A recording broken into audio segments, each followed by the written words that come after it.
Hey guys, and welcome back to a game theory video that we're reacting to. I haven't watched game theory since the boy left. The BPSolos, that sounds so weird to say, is back. He was on a very long adventure with his clan, a pilgrimage they call. Everything we've known about FNAF was a lie. Or was it? No. On the surface, it seems like our I don't want to pause a lot. So, like I said, I don't want to pause a lot.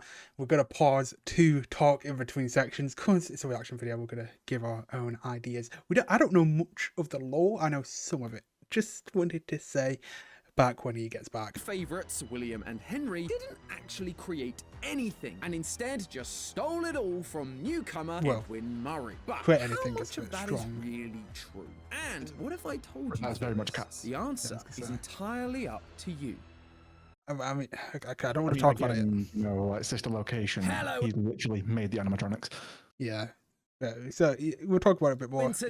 Welcome to Game Theory, and welcome to our fourth and final episode in our Secret of the Mimic extravaganza. It has been a wild ride, loyal theorists. We've uncovered the truth about the Murray family timeline, we've solved the mystery of mexes, and we've managed to figure out secrets of a previously suspected mimic, sun and moon. But the biggest question that I have yet to solve, and the main question I had going into this game, wasn't about the Mimic, or Edwin Murray, or security breach. I wanted to know the truth about the origins of Fazbear Entertainment. William and Henry. These two characters we've known about since the beginning, and yet know very little about. Where did they start? How did they create this empire? Who were they, really? But friends, nothing, and I mean nothing, could have prepared me or the rest of the internet for what we were about to witness. Springlock assembly may be required. No!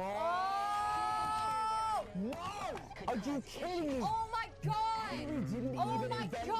Oh my... To be fair, that reaction was several hours into stream, where all we'd witnessed so far was invention after invention that we thought had been a Fazbear invention for years now, only to discover that Edwin made it. Like the Data Diver, a device used to access certain points around Murray's costume manor that looks an awful lot like the Faz wrench we use in Ruin. Or what about the massive list of characters? Happy Frog, Mr. Hippo, Orville, Monty, Roxy, Moon, Foxy, Chica, Music Man, Helpy, even the wet floorbots from Security Breach share similarities to the Cleanovac. They're all here in Murray's costume manor with designs, schematics, and costumes strewn around the facility. Edwin and his wife Fiona designed them all. It felt like everything we'd known over the last decade had been a complete lie. It was never William and Henry, it had all been Edwin. Good chunk. Had it. See, while at first it definitely reads that way, there are clues hiding in voice memos, text logs, and just in the physical designs themselves that show us the truth is a little more nuanced. So let's jump into our unfinished helpful carts, friends, because we've got to get to the bottom of this and figure out whether William and Henry invented anything or whether they are just complete frauds. First off, there is one important thing we have to clarify. Did William and Henry actually steal Edwin's inventions? And the short answer is no. I've mentioned in a past few theories little tidbits of information about this, but while it was clear Fazbear had some shady business practices and were actively stealing employees trying to obtain company secrets, which is not totally legal, they never actually stole Edwin's intellectual property. Edwin was a contractor, and so they would have contracted him to make stuff for them, like the demo of Freddy Fazbear's Pizza that we see in the R&D department. And that whole process would have included contracts that decided ownership, which we sadly never get to see. I can tell you though, as a former contractor myself, typically those contracts favor the client, the person who came to you to be a contractor. When I would shoot or edit a video for someone, that would then go back to them and they would own the final product. I didn't own anything. But what about Chica, who was made for Chica's Party World, not Fazbear? Or Roxy and Foxy, who were built for Edwin's TV show idea? Those were definitely Edwin's, and Fazbear surely had no rights to them. Well, Well, until they did. One of the text logs you can obtain is from Willie A himself, and while the message is cut off a bit at the start, the intention is very clear. Quote, software development and the entire MCM catalog. We would love to keep you on as a lead engineer. Although we now technically own the land, we would never touch the house so your parents seems built. like they bought it. Safdon was offering Wanted to Edwin keep him a on. position at Fazbear because he had just bought MCM, its remaining employees, the ground it's built on, and most importantly, its catalog of characters and inventions. Fazbear now owned everything. They never stole it from Edwin, they wonder why just we stole go all from his here, though. employees, drove the business into the ground, and then bought the rights so Surely that we they get a could claim conclusion it as to their the own. mimicking, like, the sequel to Security Breach. I mean, it has to. Because the Mimic itself isn't obviously like a robot, it's a software. So, technically, you'd have to destroy the That's fine. software. Yeah, that's what I'm saying. So, and then obviously there's the, whatever you want to call it, glitch trap, glitch buddy, whatever you want to call it. What was it called? Like, X something? You're talking mixers. That. Yeah.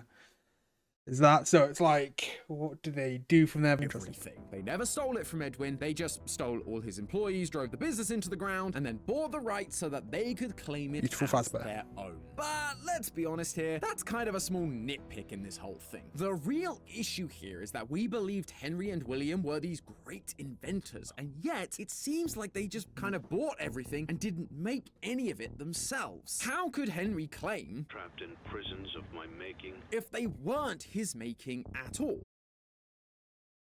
By technicality. I You mean, can yeah. make something, but it's still, you don't make the original idea of it. Oh, yeah. So, by technicality, but anyway. So let's take a look and try to clear things up. Henry may not be the originator of most of the characters we've attributed to him over the years. R.I.P. Chica was Henry's first theory, but that doesn't mean he didn't invent any characters. From the minute you step into Murray's costume manor, you will find one item that appears everywhere in the facility. Pizza boxes from Fredbear's family diner. Now, while we are visiting MCM, the place has been abandoned for a bit. But what that means is that while the place was active, so was Fredbear's diner, which makes sense given Fazbear Entertainment was a thing and had the means to buy MCM in the first place. They need some way to make money. We also see Fredbear and Spring Bonnie on a number of posters throughout the place, identical to the ones we found in Security Breach. But notice what we don't see throughout MCM. Despite promoting posters for the characters of Fredbear's, we never see versions of Fredbear or Bonnie within the main facility. And that is because of this line. Every one of my creations are available for purchase or lease. For Edwin to be able to say that, he would have to own the rights to the characters. But the fact that Bonnie and Freddy are missing implies that those two characters were not created and owned by Edwin, but instead William and Henry. Edwin has posters on the think it was walls just because William, though. there's clearly a long-standing Because I think in the law it stated that William only created the animatronics because obviously when he was younger he went to the circus with his family. And in that circus there was a bear. And I think Henry had the rights to Bonnie. And then they collabed together to make Fredbear's Family Diner. I don't even know how true that is. I feel like that was more of a Matt Pat theory. Because I don't think I've ever heard FNAF talk about it in his timeline. relationship would between the make two sense, companies. though. It would and based make on his audio sense, log but I don't telling us know. that they should. Again, how Hire true it some is. teens to wear the suits like we always do. It seems like he has worked on the diner in some way. So the Yep. posters are just him promoting himself, going, hey, you know this successful franchise? Well, I helped make that. But he can't fair show enough, any makes of the sense. costumes or animatronics for Fredbear and Bonnie because he doesn't own the rights. They were created and owned by William and Henry. So nice big tick for them there. But that leads us into Making the sense. big discussion around Fazbear. Springlock assembly may be required. No! No!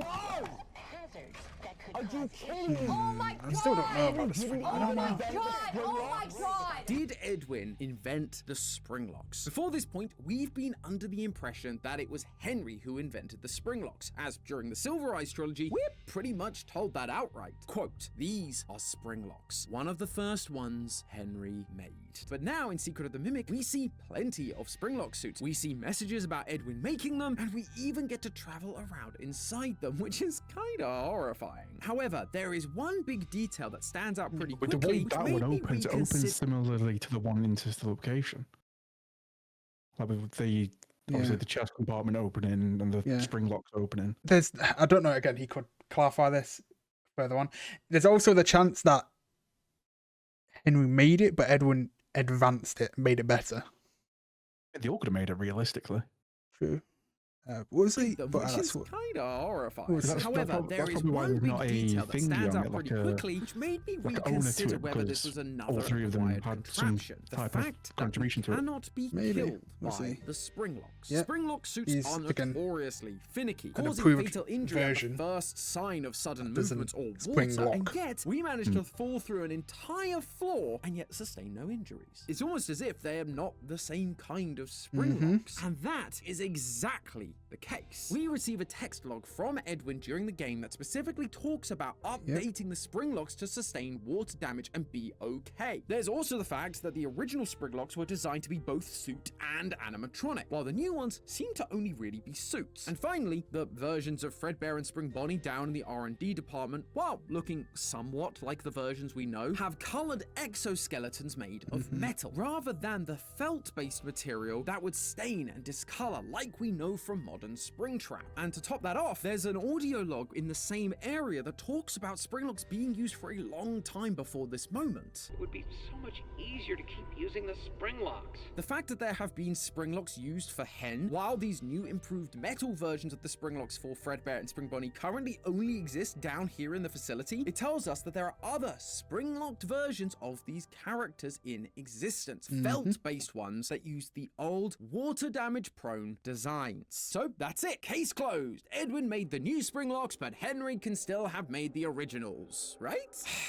Well, I really wanted that to be true. Believe me, I did. But when Ash and I went back to find all the secrets on GT Live, we discovered this message on one of the Mrs. Helpfuls to Edwin from Fiona. I'm worried about the new suit design. One of my costumers, Vic, nearly lost his hand today. All he did was spill a can of pop and the thing snapped shut like a bear trap. Fiona is worried about Edwin's Springlock designs, and the one her team member was wearing does end up having an issue with water damage. It's almost like that text log we read earlier was a response to Fiona's request to check out the problems, because Edwin was involved in the creation of the original designs. This isn't the only time Fiona is worried about Edwin rushing out designs that later cause problems either. You have a lot of new ideas and new projects coming in. The staff can't keep up with all your changes. But I think you need to step back a little and focus on one project at a time. This is a pattern of behavior for Edwin. He sprints through dozens of projects, moving on to the next one so fast that his previous invention isn't fully finished, leading to a bunch of failures and returns like we see in the text logs. And so the idea that these Springlock suits that were incredibly dangerous and faulty were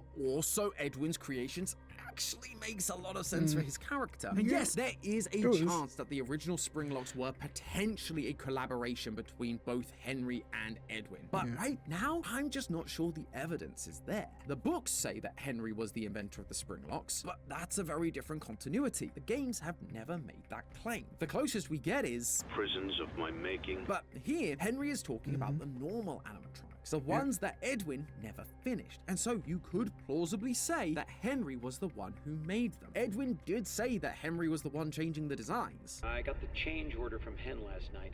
Why change it now? Now they changed their minds. Well, we're so close to final. New concepts are frankly creepy. But he never mentioned Springlocks. That doesn't make this a retcon, it's just a realigning of our understanding between the different continuities of these characters, which is basically what Secret of the Mimic did with all of the book continuities. In the novel trilogy, Henry made the Springlocks, but in the games, it was Edwin. Who knows, maybe it'll turn out to be Afton in the movies. But thanks to the company failing and Edwin's eventual demise, the new Springlocks for Fazbear's characters were never finished. Fazbear just had to keep using Edwin's old designs, so I guess you could say that it was karma that got Afton in the end, in more ways than one. And speaking of good old Willie A, what did he actually do? I mean, we've always known he's a bit of a scumbag, so I don't think his lack of inventions would be all that surprising. But just like I think we can still credit Henry with the creation of the normal animatronics, I think there are a couple of things Afton can be credited with creating himself, namely the Funtime animatronics and the Scoop. In Sister Location and Pizzeria Simulator, we found blueprints for these devices, and they all have copyright attributed related to Afton Robotics. Of course, we know that Foxy isn't his OC, that one firmly belongs to Edwin and Fiona, and the whole stomach hatch design definitely borrows from Edwin's Springlock designs. But the animatronic part, the weird wiry bodies, we don't see anything like that from Edwin. The scoop also, of course, bears resemblance to the Springlock crane that we find in MCM,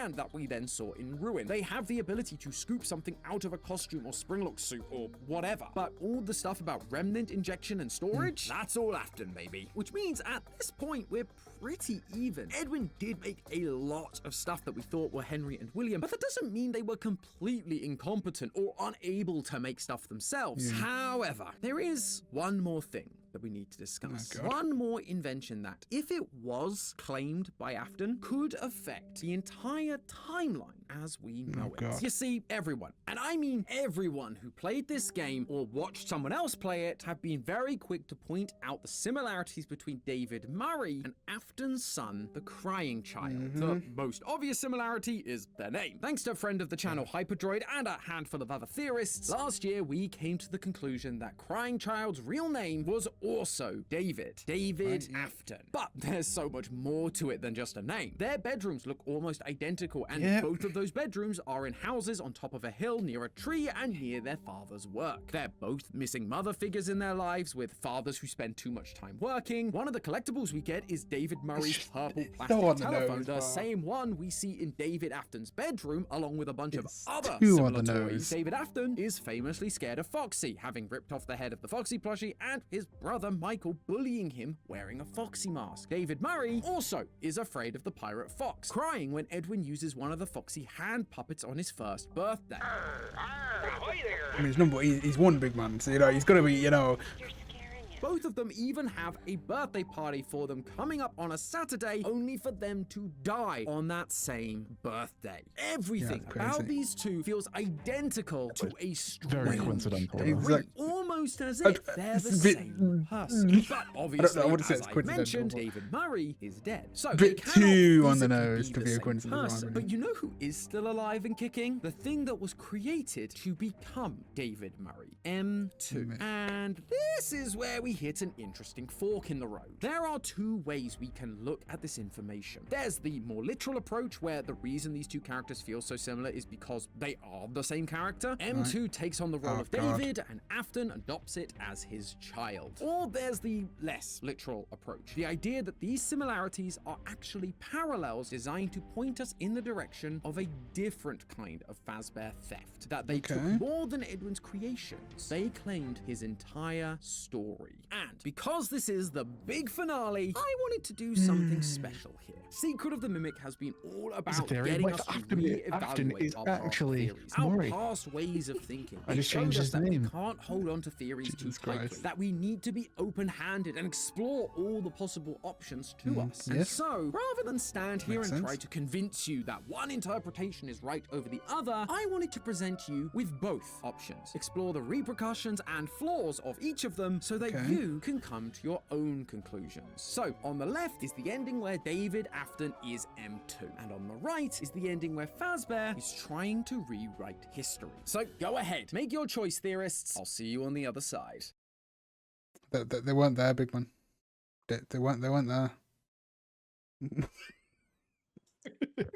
The David is very too on the nose for it to be a coincidence for me. That is too many similarities for it to be a coincidence. Again, I don't think they're the same person, but they probably are. It's probably supposed to be parallels for you to then theorize off of that. Because he did create the puppet for Charlotte. Yeah, it has to be his design, and it's like the only one that really looks like that. Yeah, that's the only one that William adopted into the actual franchise of characters. Yeah, so it has to be. Not the only one, but the other one in that establishment. Yeah, so it was very interesting. But anyway, that was my first ever theory video that I've ever watched after Matt Pat left from Game Theory. It doesn't seem like again. I forgot what his name is. Tom. He's good. He is good, but Matt Pat. But anyway, I guess that'll be it. Like, subscribe, dislike if you dislike it. Hit the bell button to get notifications for our next videos, and we'll see you in the next one, guys.